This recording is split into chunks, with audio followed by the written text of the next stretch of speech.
It always begins the same way. When the world is quiet, when the lamps have gone out and the last fire in the hearth has burned down to embers, there comes a knock.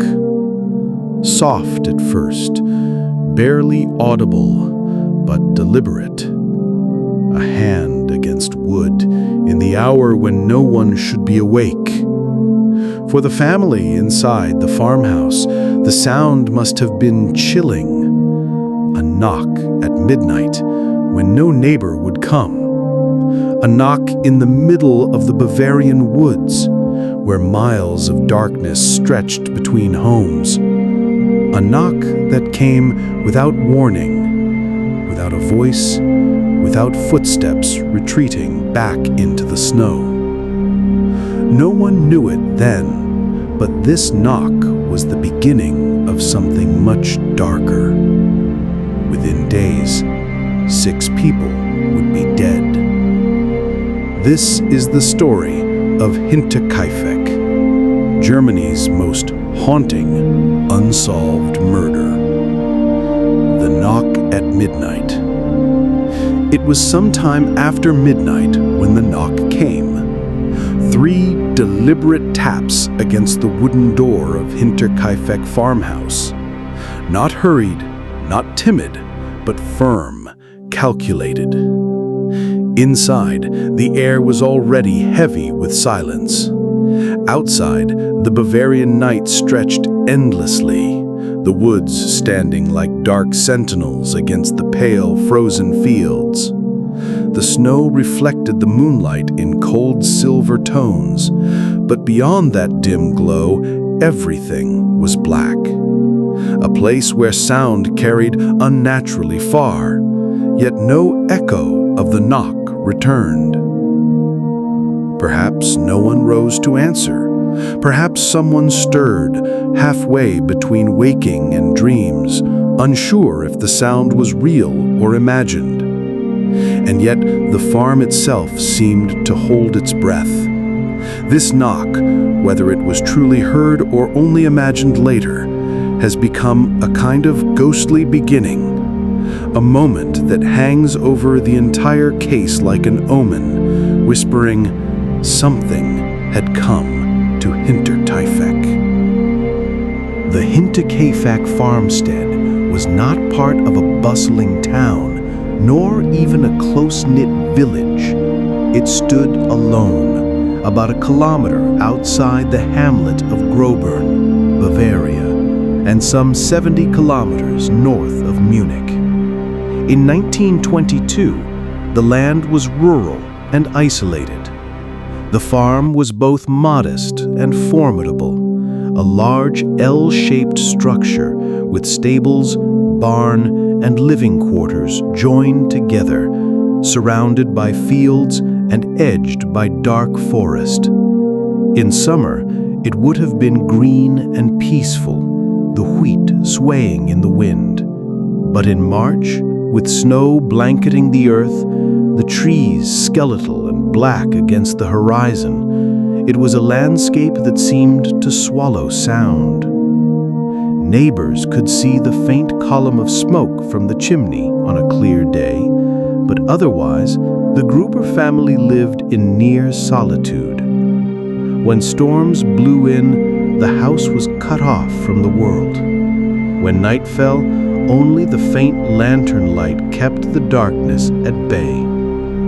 Isolation defined Hinterkaifeck, and isolation would become its curse. Inside this lonely house lived 6 people.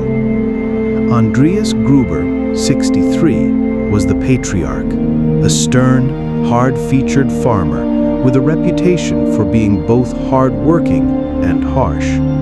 His wife, Cecilia, was 72, frail in health but equally bound to the rhythms of farm life. Their daughter, Victoria Gabriel, was in her mid-30s.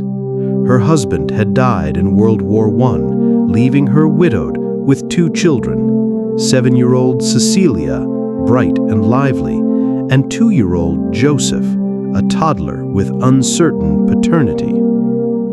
The family was assisted by a maid, though even here unease creeps in. Their long-serving maid had quit the previous year, claiming the farm was haunted.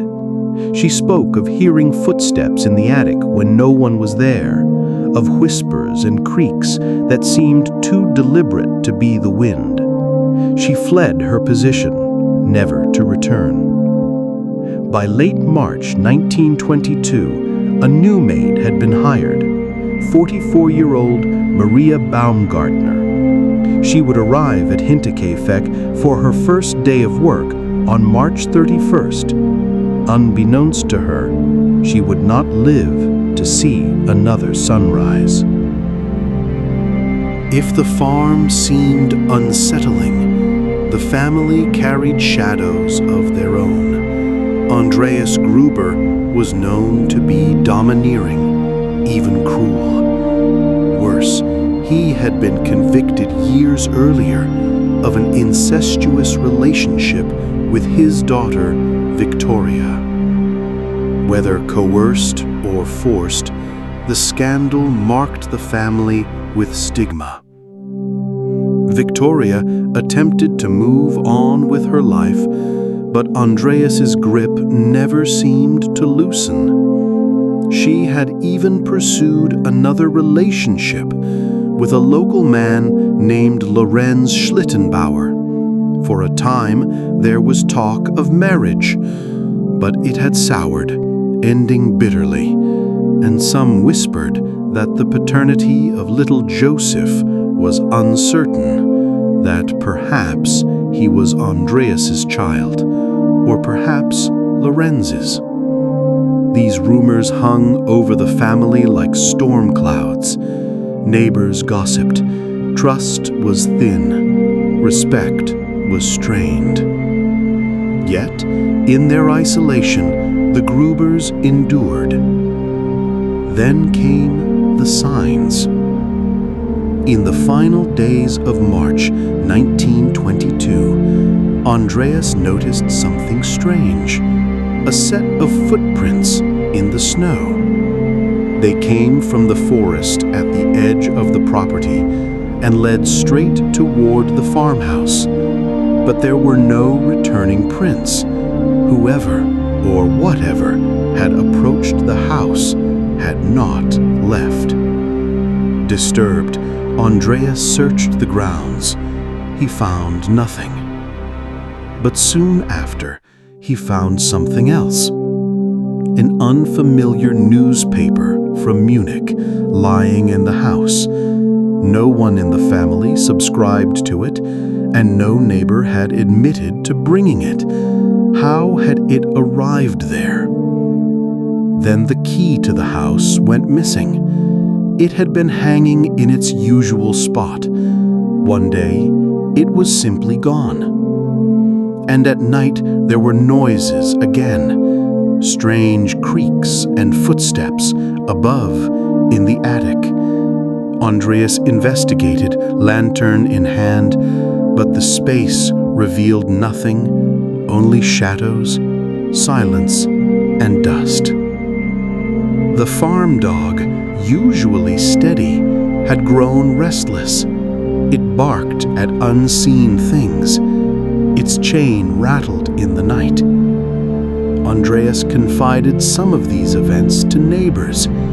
He admitted that he was uneasy, that the footprints especially had unsettled him. But the family stayed. Perhaps it was stubbornness, perhaps pride. Hinterkaifeck was their home, and no whisper of fear or sound in the attic would drive them away. On March 30th, Victoria went to choir practice in the village. She was seen alive, distracted, but behaving normally. That same day, Andreas mentioned to locals the strange footprints leading to his farm. His words carried a weight of unease, but no one could guess how serious the danger was. That night, the wind rattled the shutters of the farmhouse. Snow lay heavy across the fields. Inside, 6 people went about their lives. An old couple, a widowed daughter, 2 children, and a maid preparing to settle in. Somewhere, beyond the forest line, perhaps someone watched. And in the deep of the night, there came a knock at the door. Life on a farm is a rhythm. Wake with the dawn, tend to animals, work the land, rest only when night falls. At Hinterkaifeck, those rhythms carried on, but beneath them, silence pressed down like a weight. Neighbors later recalled how unusual it was to see Andreas Gruber unsettled. He was not a man who showed weakness, yet in those last days of March, he seemed troubled. When he spoke of the footprints in the snow, he did not laugh it off. He spoke with the gravity of someone who had felt eyes on him. And the strangeness was piling up. The misplaced newspaper, the missing key, the restless barking dog. All of it created an atmosphere where the ordinary, feeding chickens, drawing water, chopping firewood, suddenly felt fragile, as if something might shatter it at any moment. Part of what made these incidents so chilling was the echo of the past. The Gruber's previous maid had left abruptly months before.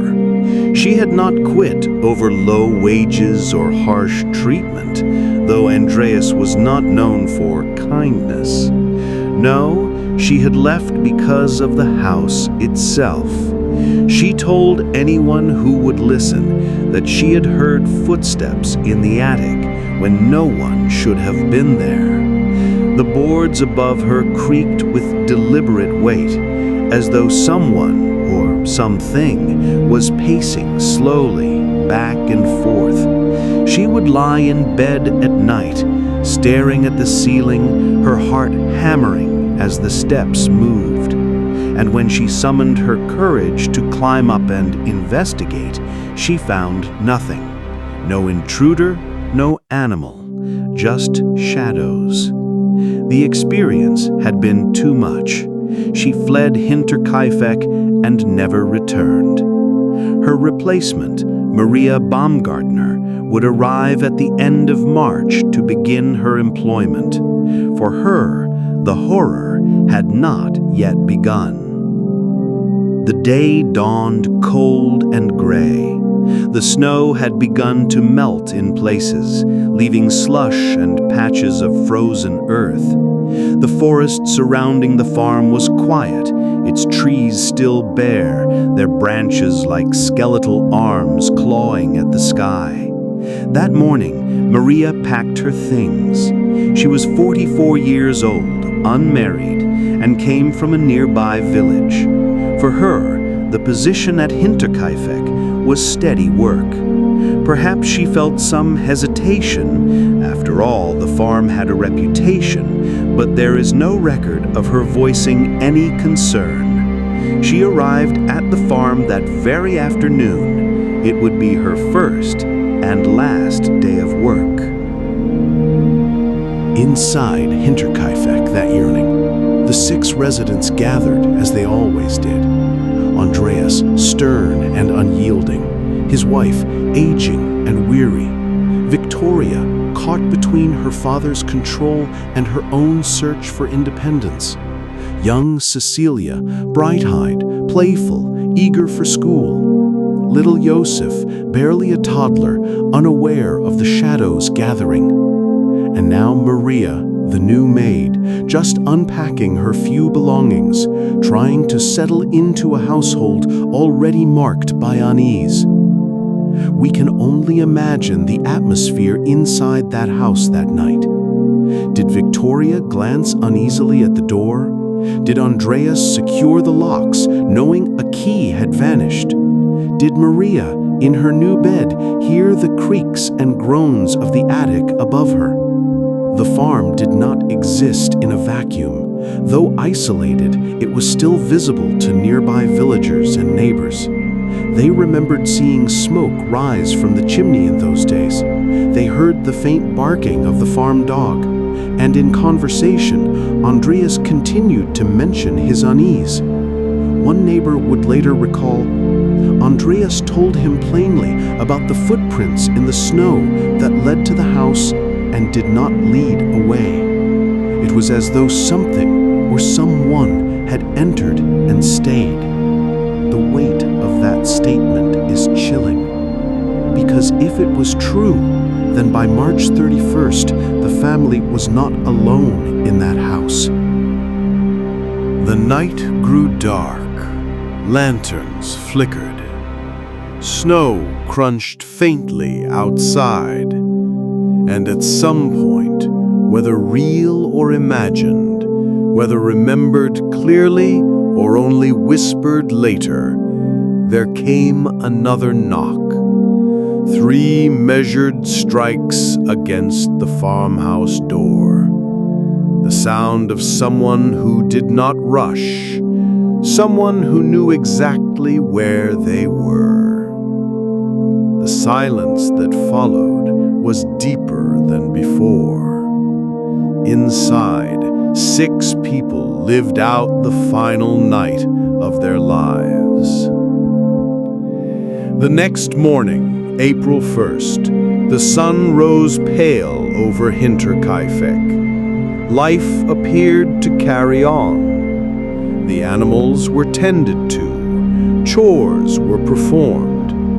Neighbors from a distance saw nothing unusual. But there was a shift, subtle and terrible. Young Cecilia did not arrive at school. Victoria was not seen at church. The family, usually visible in their small routines, seemed to have withdrawn. Still, smoke rose from the chimney. The dog was heard barking. The farm from the outside looked alive, and so no one yet suspected that death already lingered in every room. On April 4th, several men from the village set out for the farm. Among them was Lorenz Schlittenbauer, the neighbor with a tangled history with the family. Victoria's former suitor, perhaps, the father of her child, and a man who had quarreled bitterly with Andreas. The path was muddy from the thawing snow. The forest loomed to one side, black and bare. The farmhouse stood in the distance, its windows blank, offering no sign of life. The men walked in silence, each perhaps nursing the same unspoken fear that something had happened here, that the farmhouse was no longer just quiet, but dead. When they arrived, the yard lay still. The barn doors creaked faintly in the wind. The air smelled of hay, damp wood, and something else, something metallic, faint but undeniable. The watchdog growled, straining at its chain. Its fur was matted as though it had been neglected. The men called out, their voices breaking against the stillness. No answer came. They moved cautiously. One reached for the barn door. The hinges groaned. The darkness inside seemed to swell. At first, it was hard to make sense of what they were seeing. The barn was dim, dust dancing in beams of light that filtered through cracks in the wood. The smell was stronger here, coppery, raw. Then, their eyes adjusted. On the floor, beneath rough hay, lay forms, human shapes, piled together, partially covered as if someone had tried to hide them and failed. faces slack, limbs twisted, hair matted with blood.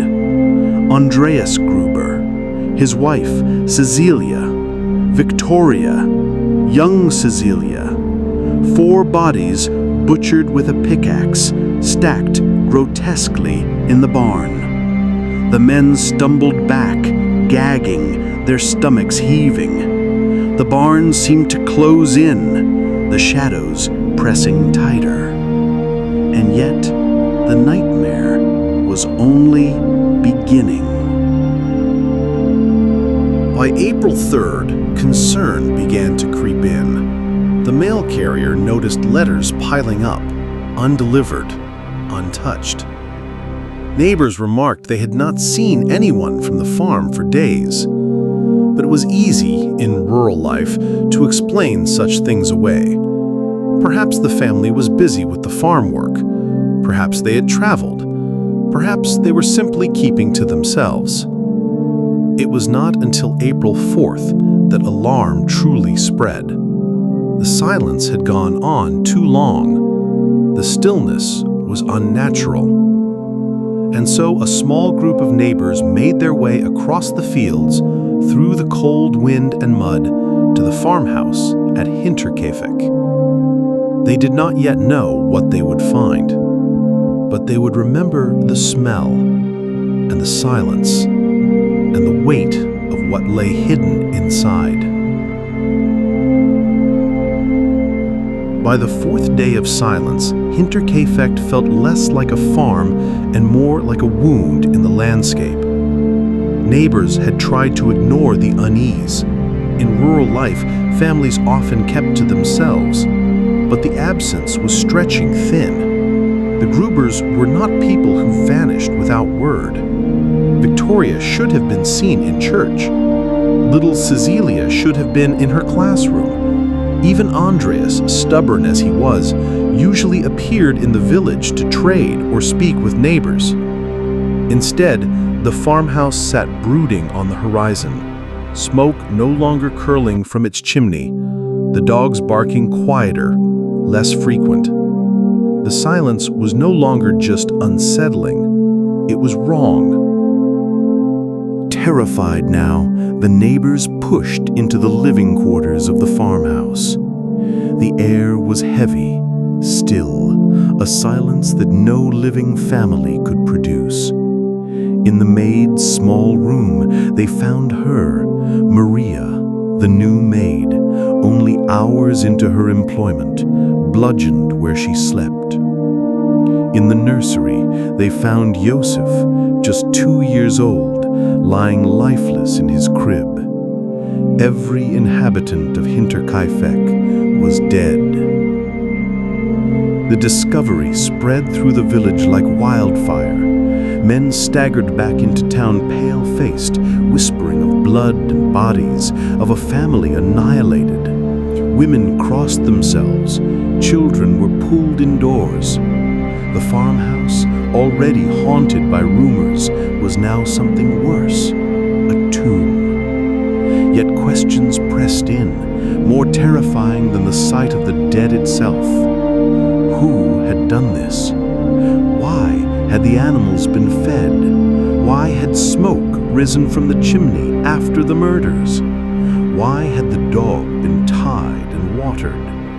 And most chilling of all, why had the killer or killers stayed? The neighbors stood outside Hinterkaifeck in the fading light of April 4th, the barn doors yawning open behind them, the silence of the dead pressing in on all sides. They could not yet know that the case would become one of Germany's most infamous mysteries, a crime scene so strange and disturbing that it would baffle investigators for more than a century.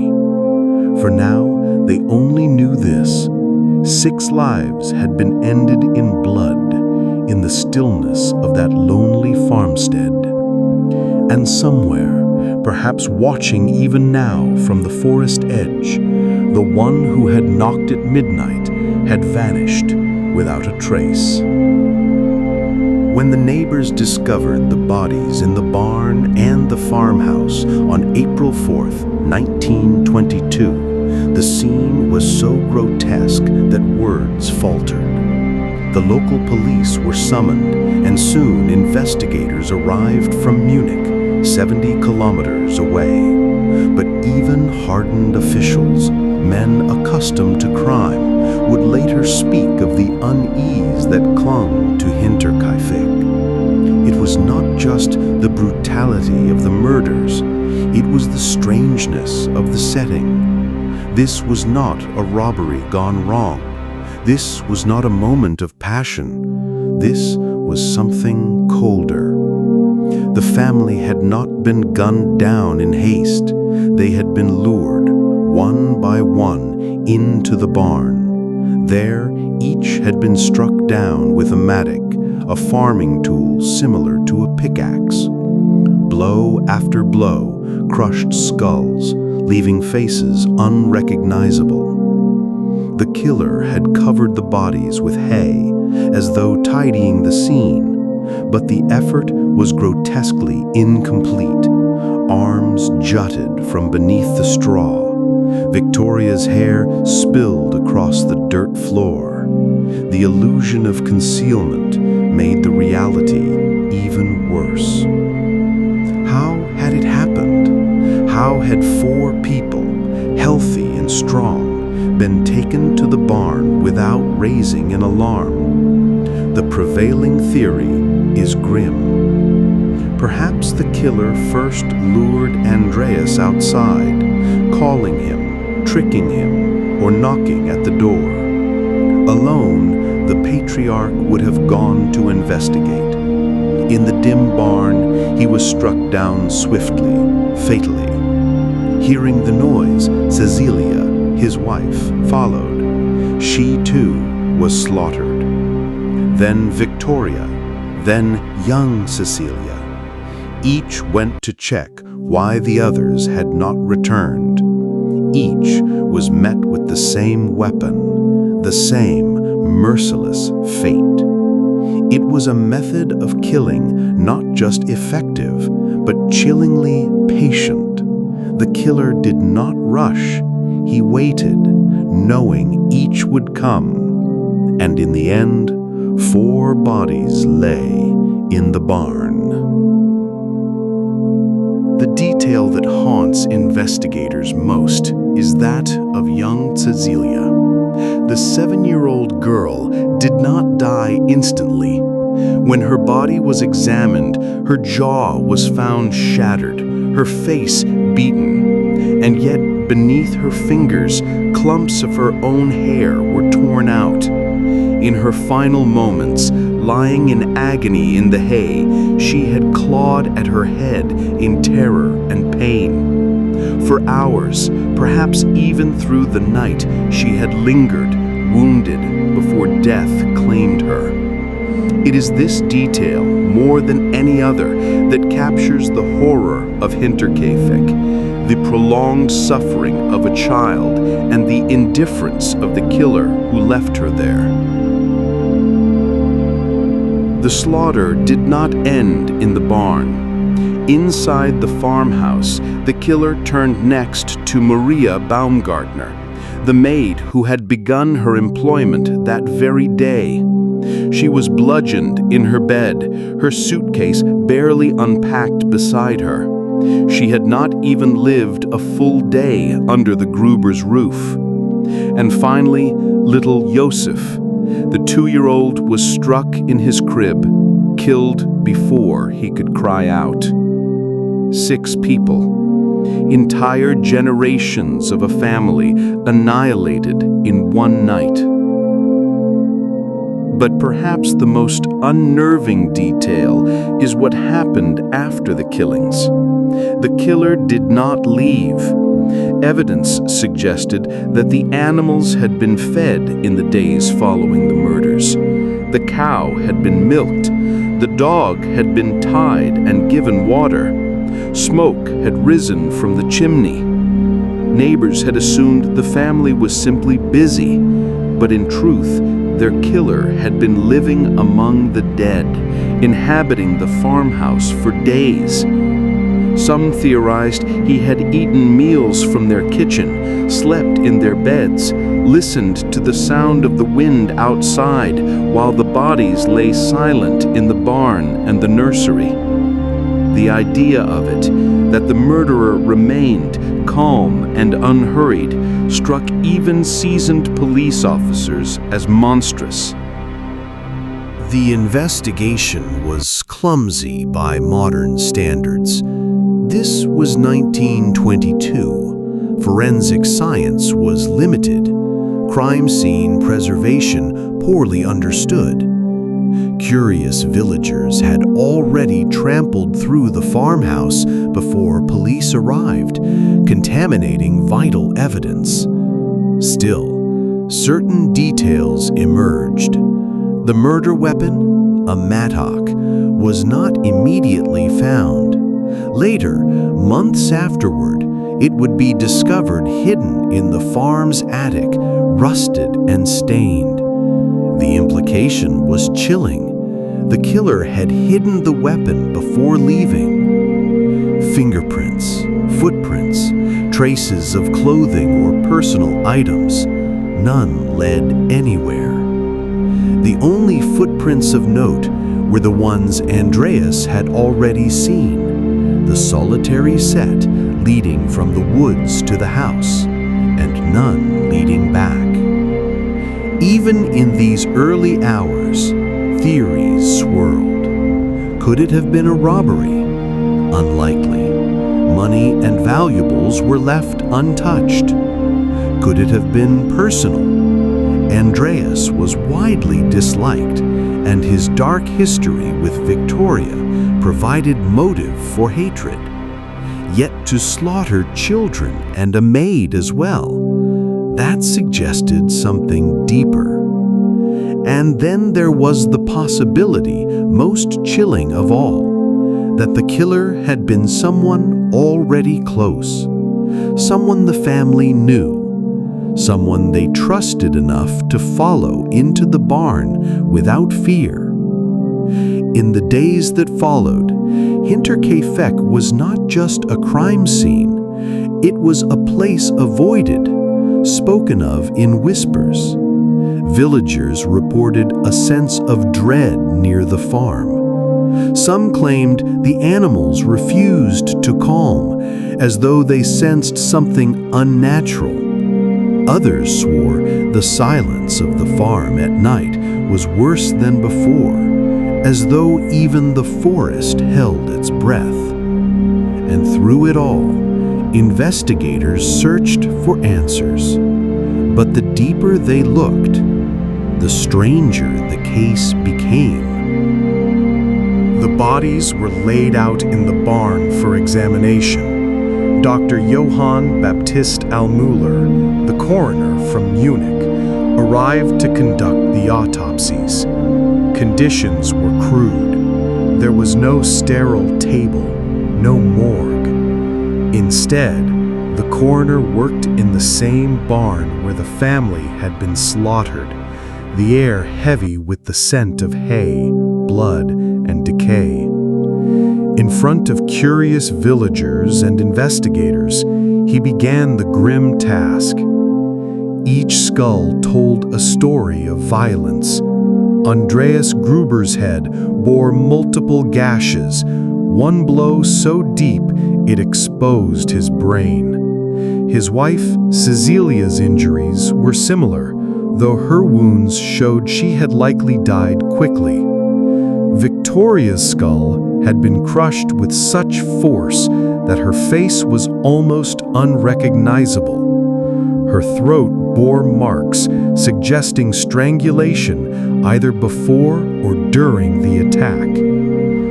But the most haunting case was little Cecilia. The coroner confirmed what many had feared. She had not died immediately. Her wounds indicated she had struggled for hours, pulling clumps of her own hair in agony before succumbing. Maria, the maid, had also been struck fatally in the head. Her body, unlike the others, was left uncovered, as if the killer had run out of patience or energy by the time he reached her. And Yosef, the toddler, had been dealt a single merciless blow in his crib. It was a picture of methodical annihilation. As if the brutality wasn't enough, the coroner decided on an extraordinary measure. The heads of the victims were severed and sent to Munich for further analysis. The intention was to examine them for evidence, weapon imprints, hair, skin under fingernails. The villagers were horrified by this decision. The headless bodies were buried in Weidhofen, the nearby town, without their skulls. Years later, during World War II, the preserved heads in Munich were reportedly destroyed in bombing raids. This meant the most direct forensic evidence of the crime was lost forever. It added another layer of mystery. Not only had the family been wiped out, but the final remains of their identity were obliterated by war. For months, investigators struggled without the murder weapon. Then, during a later search of the farm, it was discovered, hidden in the attic. The tool was a mattock, sometimes called a pickaxe, a common agricultural implement. It was stained, rusted, but unmistakably the weapon. Why had the killer left it behind? Why conceal it in the house rather than dispose of it elsewhere? Some believed it suggested the murderer was comfortable on the farm, familiar with its layout. Others thought it a taunt, an intentional clue left in the very rafters of the home. The family's dog, a loyal watchdog, had been found alive but injured. His bark had echoed across the farm in the days after the murders, which the neighbors recalled. When investigators examined him, they found he had been slashed, though not fatally. Why harm the dog but not kill it? One possibility is that the killer wanted the watchdog alive, an illusion of normality. Another theory that the dog had recognized the murderer. Perhaps the dog's barking was too frantic, too telling. The attacker silenced him with a blow, but not enough to kill. Either way, it added to the disturbing sense of calculation. One detail that refused to leave investigators' minds was the chimney smoke. Neighbors swore they saw smoke rising from the farmhouse even after the Grubers were dead. Inside, investigators found evidence of meals prepared after the murders. Someone had cooked, eaten, and tended to the animals. Imagine it, the murderer sitting in the Grubers' kitchen, eating their food, listening to the sound of the wind at night. Outside in the barn, the bodies of the family lay beneath hay. This detail was perhaps the most chilling of all. It was not the crime of a desperate thief. It was the behavior of someone disturbingly calm, disturbingly at home. By modern standards, the investigation was a disaster. From the very beginning, locals had swarmed the property, trampling over potential evidence. People had wandered through rooms, handling items, even cooking meals inside the house while police worked outside. Fingerprints were smeared or lost. Footprints around the barn were confused with those of neighbors and curious onlookers. Even the autopsies, performed in public view, meant contamination was inevitable. The case was cursed not just by horror, but by incompetence. Almost immediately, rumors began. Andreas Gruber had been a harsh man, disliked by many. Some spoke of incest between Andreas and his daughter, Victoria, a claim supported by court records of prior charges. Others whispered about Josef's parentage. Was he the son of Victoria's late husband? Or was he Andreas's child, the product of abuse? These rumors cast suspicion on many. Some thought Victoria's suitor, Carl Gabriel, who had reportedly died in World War I, might have returned and taken revenge. Others wondered if Lorenz Schlittenbauer, a neighbor with ties to Victoria, had motive. Theories multiplied, but the evidence remained maddeningly elusive. Meanwhile, the farmhouse loomed, silent and avoided. No one wished to live there after the murders. The building, tainted by blood and whispers, decayed. Years later, the farm was demolished, erased from the landscape. Yet locals still refused to walk through its fields at night. They swore the land remembered. The police compiled reports, listed suspects, interrogated neighbors, and pursued leads. Yet nothing stuck. Each clue seemed to dissolve. Each theory raised more questions than answers. What kind of killer waits patiently in the barn to strike each family member in turn? What kind of killer lingers afterward, milking cows and eating meals? It was not the profile of a thief. It was not the profile of a stranger. It was something far worse. The mark of someone who felt Hinterkaifeck was theirs to occupy. The more investigators studied the scene, the clearer it became this was not the work of a passing stranger.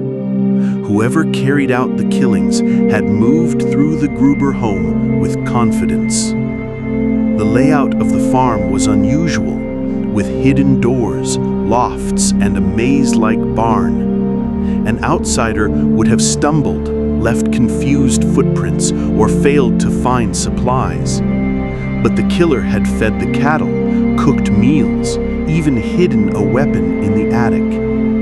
These actions suggested someone familiar, someone who belonged, or at least believed they belonged. This realization disturbed police and villagers alike. If the killer was not a nameless drifter, then he was one of them. Before the murders, Andreas had spoken of the footsteps in the snow. They had come from the forest, led straight to the farm, but never returned. At the time, villagers dismissed the story as paranoia. Now it looked prophetic. The idea that someone had been watching the family, stalking them from the woods, sent shivers through the community. Had the killer been hiding in the attic, listening for days? The noises in the roof, the missing key, the strange newspaper from Munich. Suddenly, these were not isolated oddities. They were a pattern, a haunting prelude to massacre. Among the villagers, suspicion soon centered on one man, Lorenz Schlittenbauer. He was a neighbor who lived nearby, and his connection to the Grubers ran deep. Lorenz had once courted Victoria, and some believed he was the father of young Joseph. Though Victoria officially named her late husband as Joseph's father, doubts persisted. Lorenz's behavior after the murders was strange. When neighbors went to check on the Grubers and found the house locked, it was Lorenz who produced a key and entered first. Others were unnerved by how comfortable he seemed moving through the crime scene, even disturbing the bodies. Later, Some claimed he had spoken of details only the killer could know. Police investigated him thoroughly, but no evidence tied him directly to the crime. Still, whispers about Lorenz never fully died. Another theory reached beyond the grave. Victoria's husband, Carl Gabriel, had been declared killed in World War I, yet some villagers doubted the official report. What if Carl had survived, scarred by the horrors of the front, and returned to find his wife in another relationship, his child perhaps fathered by another man? Could he have hidden in the attic, planned his revenge, and finally struck? The idea was sensational, but investigators could never prove Carl survived the war. Soldiers who had served with him testified to his death, and yet, in a case already so strange, some refused to dismiss it. Others argued the crime bore the mark of an itinerant laborer or vagrant. Rural Bavaria in 1922 was still scarred by the war. Poverty and displacement had driven many to wander, begging or stealing. But if the killer was a stranger, why remain for days afterward? Why feed the animals? Why cook meals? Why not take valuables? This theory faded quickly, replaced by darker suspicions closer to home. Perhaps the most unsettling theory emerged from the family itself. Andreas Gruber had a reputation for cruelty. In 1915, he had been convicted of incest with his daughter Victoria, serving time in prison. Afterward, the relationship was rumored to have continued. Could the murders have stemmed from this twisted family dynamic? Some believed Victoria had sought escape, perhaps through Lorenz Schlittenbauer or another lover, and Andreas had forbidden it. Did the crime reflect outside vengeance, or the eruption of violence within the household itself? The incest rumors blackened the family's memory, but they did not solve the mystery. Investigators studied the barn with growing unease. The way the bodies were positioned suggested deliberation. Why lure each family member one by one? Why not attack them all inside the house? Some suggested the killer wanted to avoid alarming the others. By calling them out one at a time, he could dispatch them quietly. But others saw ritual, the act of isolating, striking, covering each body with hay. It felt almost ceremonial. The barn, usually a place of work and life, had become a chamber of death. The small details refused to fade. The missing house key, taken before the murders, implied planning. Someone wanted access. Someone intended to return. And the dog, wounded but alive, remained another puzzle. A true stranger would have killed it outright. Allowing it to live seemed almost personal, as if the murderer could not bring themselves to destroy the animal completely. These inconsistencies deepened the aura of dread. Weeks turned into months. Despite interrogations and theories, no one was charged. The Munich police admitted the case had stalled. The villagers, however, did not forget. For them, the crime was not an unsolved mystery. It was a wound that never closed. They passed the farmhouse on the road with quickened steps. Children whispered of ghosts in the fields. Farmers claimed to hear sounds from the barn at night, echoes of screams or footsteps that were no longer there. The farmhouse had become a place of shadows. And as the investigation dragged on, one fact became undeniable. The murderer had likely been someone the Grubers knew, someone who moved easily across their land, someone whose face they would not fear when he beckoned them into the barn. That realization was perhaps more chilling than any theory of a wandering madman, because it meant the killer had been among them, hidden in plain sight, blending into their lives like smoke. As weeks turned into months, the official investigation lost momentum. Police had scoured the farm, interrogated neighbors, and cross-examined suspects. Yet no arrests were made. No one could be charged with certainty. The farmhouse, meanwhile, became a place of uneasy quiet. The barn stood as it had on the day of the murders, a void in the countryside.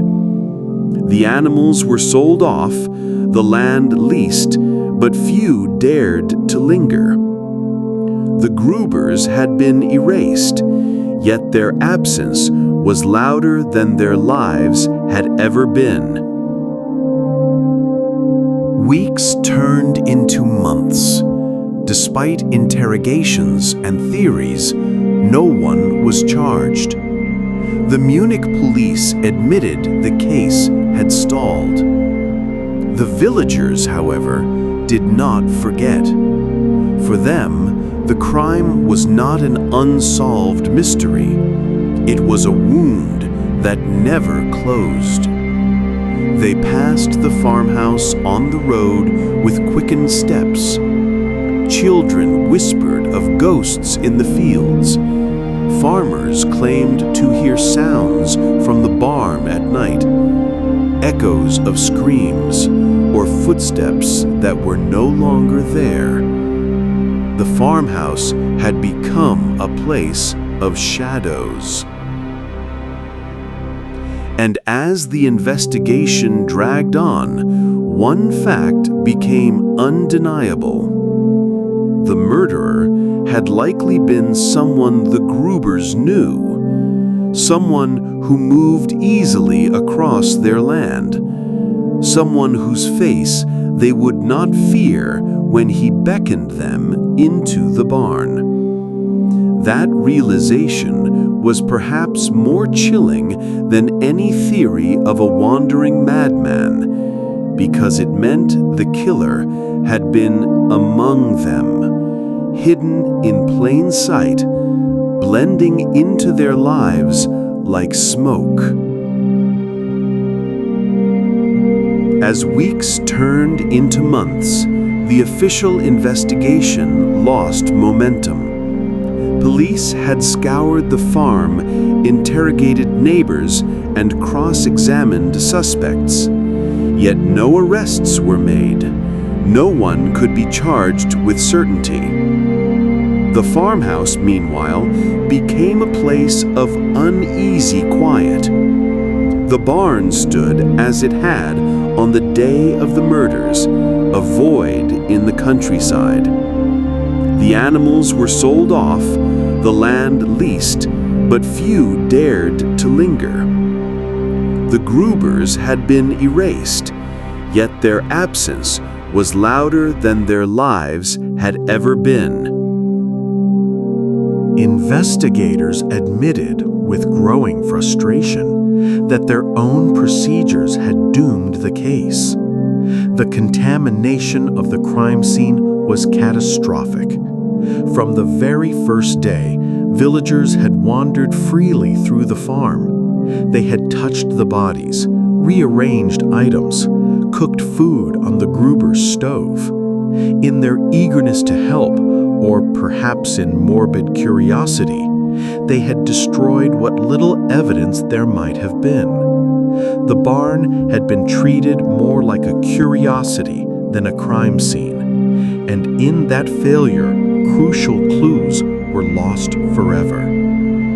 The decision to decapitate the victims added another macabre detail to the case. The bodies were buried in Weidhofen, but the heads were kept in Munich. For years, relatives and neighbors would pass the graves knowing they were incomplete. The Grubers were headless beneath the soil.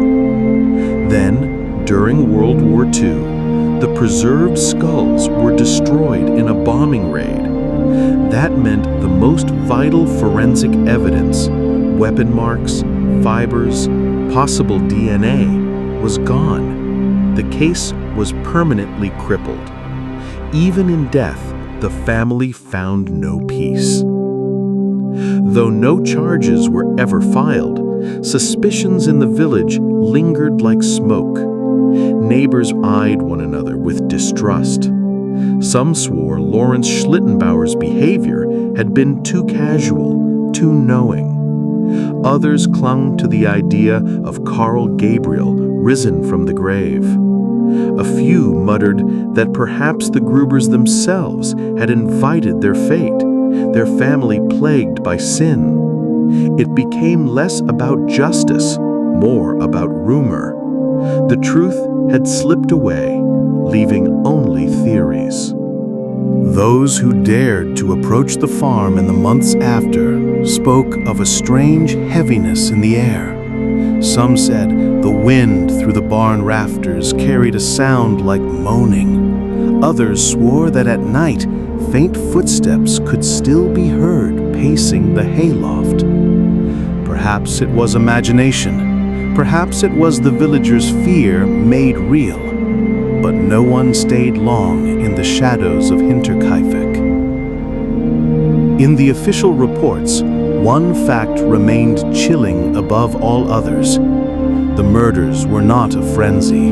They were not rushed. The killer had waited for each family member to come to the barn. Waited as the child lingered for hours in agony. Waited afterward in the silent farmhouse as smoke curled from the chimney.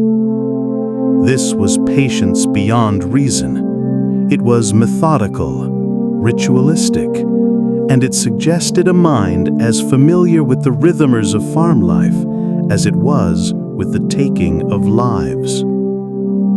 Eventually, with no leads, the Munich police closed their active investigation. But in Weidhofen, the case never closed. Every villager had a theory, every villager had a suspicion, and every villager knew the terrifying truth. If the killer was someone from their own community, then he had walked among them, nodding politely, blending in as though nothing had happened. The fear of that possibility never left. For a few years, the farmhouse stood empty. It decayed, windows breaking, wood sagging. Farmers avoided buying the land, unwilling to work a field soaked in blood. Eventually, in 1923, the property was auctioned. A family moved in, but they never lasted. Tenants came and went, none staying long. The reputation of Hinterkaifeck clung like a curse. By 1923, a year after the murders, whispers had spread across Bavaria. The name Hinterkaifeck became synonymous with dread. One villager would later remark that it seemed as if the farm itself had swallowed the truth. Every attempt to dig up answers failed, every clue dissolved, Every theory collapsed under contradiction. It was as though the land had conspired to keep it secret. By the end of 1922, the facts were few and grim. 6 members of the Gruber family were dead. They had been lured and slaughtered in the barn and house. The killer had remained afterward, tending to animals and living in the home. No valuables were taken. The murder weapon was found hidden on the property, and no one was ever charged. What remained were theories, some plausible, others outlandish. Each new retelling of the story added a layer of intrigue as villagers, journalists, and later historians tried to solve what the police could not. And that is where the story of Hinterkaifeck shifts. From a crime scene into a mystery. From fact into the realm of speculation, shadow, and chilling possibility. Part 2 closes with the barn itself, silent, heavy with hay and memory. The animals are gone, the tools are gone, but the air remains thick, as though holding on to what it witnessed. 6 lives ended here, under the dim light filtering through wooden beams, and their killer, whoever he was, walked away unseen, unpunished. As the doors swing shut on the investigation, we are left with only questions. Who? Why? And how could someone linger among the dead so calmly, so patiently, without leaving a trace? The murders at Hinterkaifeck left Waidhofen in a state of collective shock. In a rural Bavarian village of fewer than 2,000 people, everyone knew each other's names, histories, and secrets. For 6 of their own to be wiped out in a single night was almost unthinkable. For no arrest to follow, it was unbearable. In such a close-knit place, whispers spread faster than official reports. Each day brought a new theory. Each neighbor eyed the other with suspicion. Children were told not to wander alone. Doors were bolted earlier at night. The central fear was simple and chilling. If the killer had not been caught, he was still among them. Of all the suspects, none loomed larger than Lorenz Schlittenbauer, the neighbor who discovered the bodies. Lorenz was complicated. He had been widowed young, left to raise 3 children alone. He had once courted Victoria, and many villagers believed he was the true father of Josef, the toddler slain in his crib. That alone gave him both motive and entanglement. If Josef was his son, then Lorenz had a personal stake in the Gruber household. Some said he resented Victoria's controlling father, Andreas, who interfered in their relationship. Others whispered that disputes over child support payments had escalated into fury. But suspicion was not only about motive, it was about behavior. On April 4th, when neighbors noticed the farm had been quiet for days, it was Lorenz who led the group to check. When they found the doors locked, Lorenz was the first to stride inside. According to testimony, he showed little hesitation in handling objects, even disturbing the bodies. He unlocked doors, as if familiar with the farm's layout. Later, he made remarks that unsettled villagers.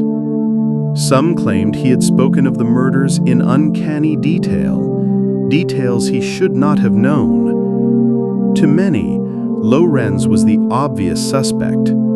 He had opportunity, knowledge of the family, and a motive rooted in resentment and paternity disputes.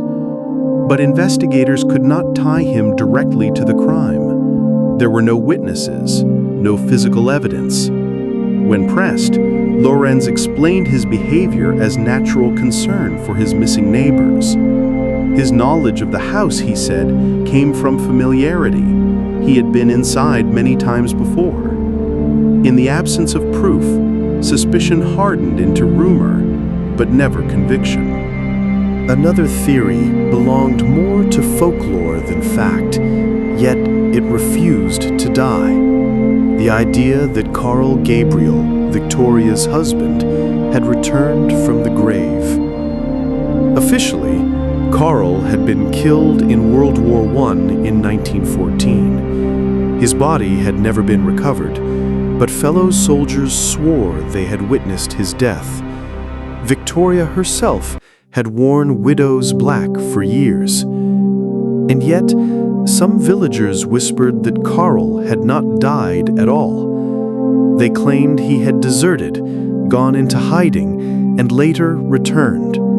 To find his wife in a strained household, rumors of incest between her and her father, and the presence of a child who may not have been his. It was enough, some said, to drive him to madness.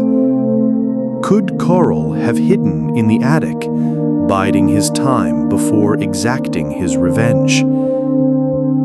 The theory carried the weight of Gothic tragedy, but little hard evidence. Investigators eventually dismissed it, relying on the testimony of Carl's wartime comrades. Still, among villagers who had grown up on legends and ghost stories, the possibility lingered. Some investigators considered a simpler explanation, that the murders had been committed by a passing vagrant. Post-war Germany was scarred by poverty, famine, and wandering refugees. In 1922, countless displaced people roamed the countryside, begging or stealing to survive. Could one such drifter have come upon Hinterkaifeck, slipped inside, and slaughtered the family in desperation or madness? The problem was the aftermath. If it had been a robbery, valuables would have been taken. If it had been desperation, why linger for days, tending to the animals? The level of familiarity with the farm seemed to contradict the idea of a stranger. The vagrant theory was practical, but too shallow. It explained the violence, but not the eerie patience. Another possibility haunted investigators, that the murders had sprung from long-standing grudges within the village itself. Andreas Gruber was not well liked. He was known as harsh, domineering, even cruel. The incest conviction had left the family disgraced, though they continued to live on their isolated farm. Some villagers despised him for his reputation, others for petty disputes over land or livestock. Could someone in Weiterhofen have snapped, finally taking vengeance on the Grubers? If so, that person would have known the farm intimately. They would have known when the family was vulnerable. They might have even known how to draw them out, one by one, into the barn. But if it was a local, then the truth was even darker. The killer had stayed in the village, walked its streets, nodded to neighbors, and carried their secret to the grave. In the weeks after the murders, villagers noticed a change in atmosphere. For years, Hinterkaifeck had been a strange but ordinary farm. Now it felt cursed. Smoke no longer rose from its chimney. The laughter of children was gone. The barking of the watchdog was silent. Instead, there was only the creak of wooden beams, the sway of hay in the loft, and the cold emptiness of a house that had once been alive with quarrels and chores. Some villagers swore the silence was worse than the violence. It was as though the land itself held its breath, waiting for something that would never come. What terrified the community most was not simply the loss of 6 lives. It was the way it had been done. The killer had shown no fear, no rush, no panic. He had killed with patience, then remained among the dead. He had eaten their food, cared for their animals, and vanished only when he chose. This was not madness in the heat of the moment. This was control. And control in such a brutal act was more terrifying than chaos. One of the quieter but persistent theories involved the farm's former workers. Hinterkaifeck had a reputation, not only for its stern patriarch, Andreas Gruber, but also for its high turnover of farmhands. Hired laborers often didn't stay long. Some cited the remote location, others the long hours. Yet behind closed doors, villagers whispered that it was Andreas himself who drove them away. He was strict, quick-tempered, and known for berating those who didn't meet his standards. For a farmhand, life at Hinterkaifeck was both backbreaking and thankless. Police records show that one such farmhand, who had left the farm months earlier, was questioned as a suspect. He reportedly bore resentment toward Andreas. Some villagers recalled that he had even spoken bitterly of him in the tavern. Could this man, nursing his anger, have returned to exact vengeance? He would have known the layout of the farm. He would have known the habits of the family. But once again, there was no evidence. No tracks beyond the strange single set of footprints in the snow. No witness placing him near the farm. His name was ultimately struck from the list of serious suspects. And yet, the idea lingered. What if it wasn't a stranger at all, but someone who had once worked those very fields, returning under cover of night?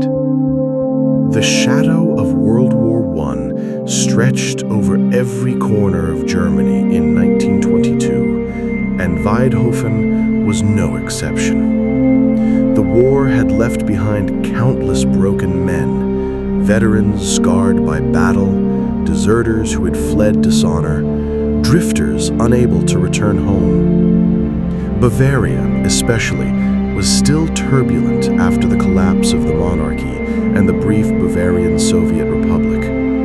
Violence had become commonplace. Some investigators speculated that the murderer might have been a war deserter, someone skilled in violence, unafraid of killing, and hardened by years of survival on the run. Such a man might have stumbled across Hinterkaifeck, seen the opportunity, and struck. The barn, the secluded woods, the isolation of the farm, these would have been familiar landscapes to a soldier used to hiding, waiting, and striking. Yet again, this theory had its weaknesses. The care taken with the animals, the methodical way of drawing the family one by one into the barn, these felt more intimate than opportunistic. This was not the quick, chaotic bloodshed of a desperate thief. This was something colder, more deliberate. The deserter theory painted the killer as a faceless outsider. But what haunted Weidhofen was the suspicion that the face might have been familiar. The official investigation was plagued by missteps from the beginning. When the bodies were first discovered, the crime scene was poorly secured. Neighbors crowded in, touching objects, moving items, even cooking in the kitchen. Precious evidence was destroyed in the chaos. Police at the time lacked modern forensic tools. Fingerprinting was in its infancy, DNA analysis unheard of. Investigators relied heavily on eyewitness testimony and rumor. Dozens of people were questioned. Suspicions swung wildly from Lawrence Schlittenbauer to vagrants, from farmhands to returning soldiers. Each time, investigators would find inconsistencies, but never enough to arrest anyone. At one point, the family's heads were even removed during autopsy and sent to Munich for analysis, in the hope of uncovering details the local police had missed. Disturbingly, those skulls were later lost during World War II, leaving behind only photographs and descriptions. In the end, the case file grew thicker, but no closer to resolution. Every theory raised more questions than answers. The lack of closure bred paranoia. For years after the murders, villagers claimed to see strange figures in the woods around Hinterkaifeck. Some said they heard footsteps when walking past the abandoned farm. Others insisted they had glimpsed a shadowy man near the barn at night. Whether these were real sightings or the product of fearful imagination hardly mattered. The fear itself was real. Parents used the murders as a warning to their children. Do not stray too far. Do not disobey, or the killer of Hinterkaifeck will come for you. What had begun as an unsolved crime slowly transformed into something larger, a legend, a haunting, a wound in the collective memory of the village. By the late 1920s, investigators had exhausted their leads. The case went cold, reopened several times in later decades, but never solved. In 1955, more than 30 years after the crime, authorities made a final attempt to review the evidence. They interviewed surviving villagers, re-examined the files, and revisited old suspects. But time had eroded memory. Witnesses contradicted themselves. Potential suspects were long dead. The official conclusion was chilling in its simplicity. The murders of Hinterkaifeck would never be solved. The farm itself was eventually demolished in 1923, just 1 year after the crime. Too many villagers refused to go near it. Too many said the land felt cursed. A simple shrine was erected on the spot where the Grubers and Gabriels had once lived. To this day, it stands as both a memorial and a warning. For while the buildings were gone, the story could not be erased. To understand the horror of Hinterkaifeck, one must pause and consider the mind of whoever committed it. This was not a crime of passion. The killings were not frenzied, nor were they hurried. They were patient, deliberate, and deeply unsettling. The killer, or killers, waited for each victim to be drawn into the barn. There, in the dim light filtering through cracks in the wooden beams, they struck, one blow at a time, one life at a time. And then they stayed. That is perhaps the most disturbing element of all. After extinguishing 6 lives, the murderer remained on the property. He fed the cattle, he milked the cows, he kept the fires burning in the hearth, he ate meals in the kitchen, surrounded by silence.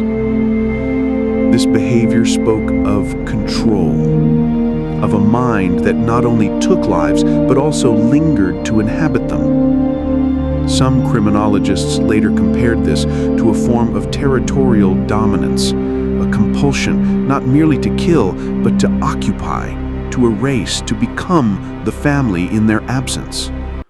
What kind of person could do this? Another chilling possibility haunted investigators. What if it had not been one killer, but several? Consider the logistics. 6 people, one after another, lured to the barn. None escaped. None raised the alarm. It is difficult to imagine a single person overpowering them all without resistance. Even with an axe, Andreas Gruber was a strong man. He might have fought back. But if there were 2 killers, or even 3, the task would have been far easier. One could control the animals, another could lie in wait, while a third disposed of bodies. Some villagers even suggested the methodical nature of the murders, the silence, the precision, suggested a plan carried out with military efficiency. Perhaps veterans of the war acting in grim coordination. Yet, again, no proof was ever uncovered. Whether it was the hand of one person or many, the outcome was the same. 6 dead, and a mystery unsolved. As decades passed, the legend of Hinterkaifeck only grew. Journalists returned to the story, each time framing it darker, stranger, more unsolvable. Villagers told their children tales of the killer who waited in the attic. They spoke of the footprints in the snow that led only one way. They whispered of strange lights in the forest near the ruins, long after the farm had been torn down. The shrine that replaced the farmhouse became a quiet place of pilgrimage. Visitors left candles and prayers. But for many, it was not reverence that drew them. It was morbid curiosity, a desire to stand where such horror had unfolded. By the late 19th century, Hinterkaifeck had become a true crime legend. Books, documentaries, and later websites devoted entire sections to it. Each retelling added new layers of speculation. Each theory sparked fresh debate. The murders had shifted from living memory into folklore. Why does this story still captivate us a century later? Perhaps because it strikes at something primal, the idea that a family could be destroyed, not in some distant battlefield or dangerous city, but in their own home, in the heart of their farm, surrounded by land they had worked for years. The killer was never caught, the motive was never uncovered, and the method, waiting, watching, striking, and then living among the dead, remains as chilling now as it was in 1922. Hinterkaifeck is not merely a crime story. It is a reminder of how fragile safety truly is, that evil does not always come as a faceless stranger. Sometimes it waits quietly in the attic above. 100 years later, the name Hinterkaifeck still holds power. In Bavaria, in Germany, and across the world, the tale resurfaces, each time casting its shadow anew. But the central question has never changed. On that cold March night in 1922, who walked across the snowy field toward the farmhouse? Who fed the animals and lit the hearth surrounded by silence? Who knocked at midnight and then never left? When the farmhouse was finally torn down in 1923, it It was as though the land itself wanted to forget. The barn was leveled, the timbers burned, the walls reduced to rubble. Yet even with the buildings gone, the memory did not fade. The earth remembers, and so do people. For a century, investigators, journalists, and armchair detectives have returned to Hinterkaifeck, each hoping to solve what the Munich police could not. Was it Lorenz Schlittenbauer, the neighbor with too much knowledge and too little grief? Was it Karl Gabriel, risen from the mud of the First World War, wearing a soldier's rage like a mask? Was it a nameless drifter, hardened by battlefields and hunger, who found in Hinterkaifeck a stage for violence? Or was it someone else entirely? Someone who knew the farm, who knew the family, who moved silently through the attic before the snow melted away? Every theory unravels under scrutiny. Every suspicion collapses in contradiction. The truth lies buried as deeply as the Grubers themselves. In 1955, German police made one final attempt to close the case. Files were reopened, surviving witnesses questioned once more. Yet nothing new emerged. By then, most suspects were dead. Most villagers had passed on. Time itself had become the greatest accomplice, erasing memories, softening details, and leaving only fragments of testimony. The official conclusion was simple and terrifying in its finality. The murders of Hinterkaifeck will never be solved. Today, where the farmhouse once stood, a simple stone shrine remains.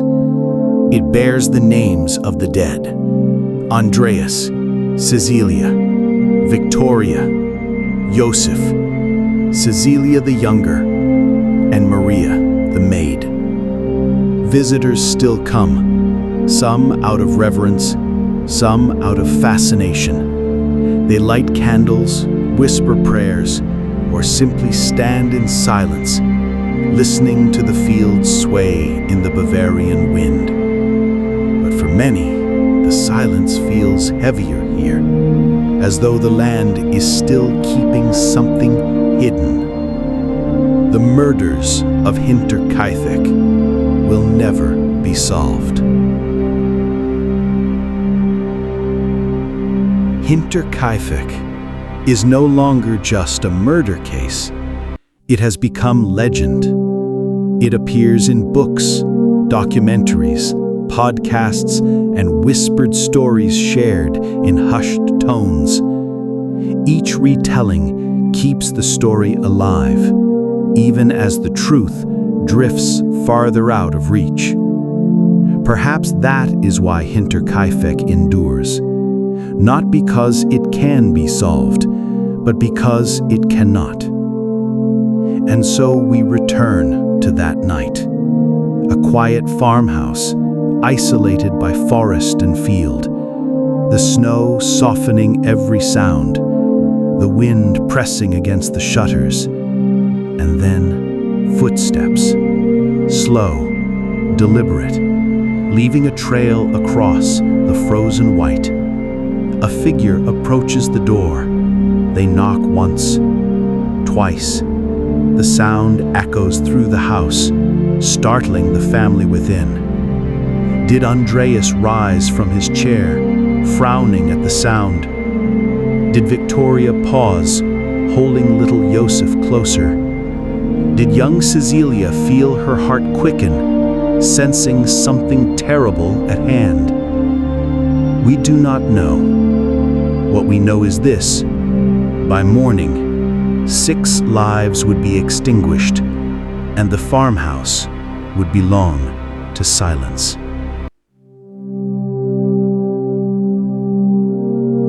Hinderkefek murders remain one of the darkest unsolved crimes in history. Not because of the brutality, though it was brutal. Not because of the mystery, though it remains unsolved. But because of the intimacy. This was not a crime that happened in the anonymity of a city street or the chaos of war. It happened at home, in a place meant to be safe, where the hearth should have been warm and the family secure.